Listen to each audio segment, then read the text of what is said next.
লক্ষ্মীবারের সকাল থেকেই মুখ ভার ছিল আকাশের। জল আসে না কলে, ঝরঝরিয়ে হরদম জল কেএসবি পাম্প হলে। বিদ্যুৎ সাশ্রয়কারী জার্মান টেকনোলজিতে তৈরি কেএসবি পাম্প। জলের প্রবলেম সেটা আবার কি? বেলা গড়াতেই অন্ধকারে ডুবল গোটা কলকাতা। ঘড়িতে তখন প্রায় 10:30। মিলে গেল আবহাওয়া দপ্তরের পূর্বাভাস। ঝমঝমিয়ে বৃষ্টি নামল কলকাতা, হাওড়া, হুগলি ও পার্শ্ববর্তী জেলায়। 21 তারিখ সকাল 8:30 পর্যন্ত দক্ষিণবঙ্গের সবকটি জেলাতেই হালকা মাঝারি বৃষ্টিপাত অনেক জায়গা জুড়ে হওয়ার সম্ভাবনা আছে। Fairly widespread rain, light to moderate rain, fairly widespread. উত্তরবঙ্গেরও আপনার সবকটা জেলাতে দু এক জায়গাতে বিক্ষিপ্তভাবে হালকা বৃষ্টিপাত হওয়ার সম্ভাবনা আছে। আবহাওয়া দপ্তর সূত্রে খবর, গাঙ্গেয় পশ্চিমবঙ্গ থেকে তেলেঙ্গানা পর্যন্ত বিস্তৃত হয়েছে অক্ষরেখা। তার সঙ্গে দুই ঘূর্ণাবর্তের জেরেই এই অকাল বৃষ্টির আগমন। আগামী শনিবার পর্যন্ত বৃষ্টি চলার সম্ভাবনা রয়েছে। পশ্চিমের জেলাগুলিতে শিলাবৃষ্টি হতে পারে বলে দাবি আবহাওয়াবিদদের। কলকাতার পাশাপাশি বৃষ্টি হয়েছে জেলাতেও। বৃহস্পতিবার সকাল থেকে তীব্র বজ্রপাত ও তুমুল ঝড় বৃষ্টি হয় পুরুলিয়ায়। বজ্রাঘাতে মৃত্যু হয়েছে একজনের।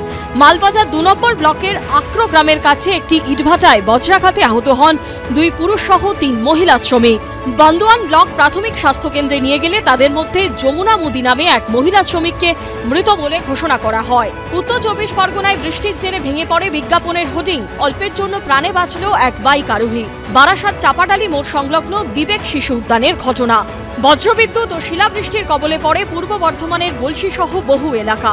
বাবুরবাগ এলাকায় বর্ধমান মেডিকেলে যাওয়ার পথে গাছ ভেঙে পড়ে ব্যাহত হয় যান চলাচল।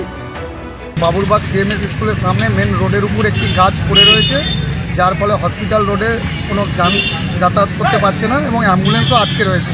এবং আমরা যত দ্রুত সম্ভব অফিস থেকে এসে যত দ্রুততার সহিত গাছ কেটে রাস্তা ক্লিয়ার করে দেব। বুধবার রাত থেকে শুরু করে বৃহস্পতিবার সকাল পর্যন্ত বজ্রবিদ্যুৎ সহ বৃষ্টি হয় পশ্চিম বর্ধমানের বিভিন্ন জায়গায়। অকাল বৃষ্টিতে বাঁকুড়া জেলা জুড়ে ক্ষতির মুখে পড়েছে কৃষিকাজ। চাষের জমিতে জল জমে ব্যাপক ক্ষতিগ্রস্ত হয়েছেন দাবি তালডাংরা, সিংলাপাল, ওন্দা এলাকার কৃষকদের। হয়ে গেছে এই অবস্থায়, জমি একবার ভরাডুবি।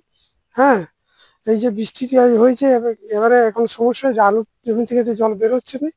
হ্যাঁ, আলু নষ্ট হয়ে যাওয়ার এই তো পাকা আলু তো ম্যাচুরিটি হয়ে গেছে। হ্যাঁ, ব্যাপক সমস্যা।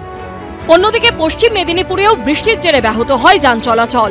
নারায়ণগড় দাঁতন এলাকায় জাতীয় সড়কে দীর্ঘক্ষণ যান চলাচল স্তব্ধ হয়ে যায়। বৃহস্পতিবারের বৃষ্টিতে ভিজেছে পূর্ব মেদিনীপুরের মহিষাদল, হলদিয়া, পাঁশকুড়া, তমলুকের বিস্তীর্ণ এলাকা।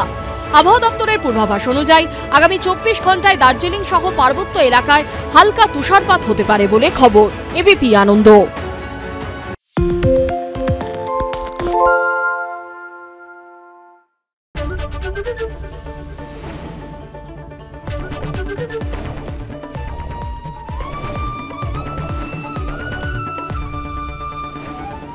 এবিপি আনন্দ এগিয়ে থাকে, এগিয়ে রাখে।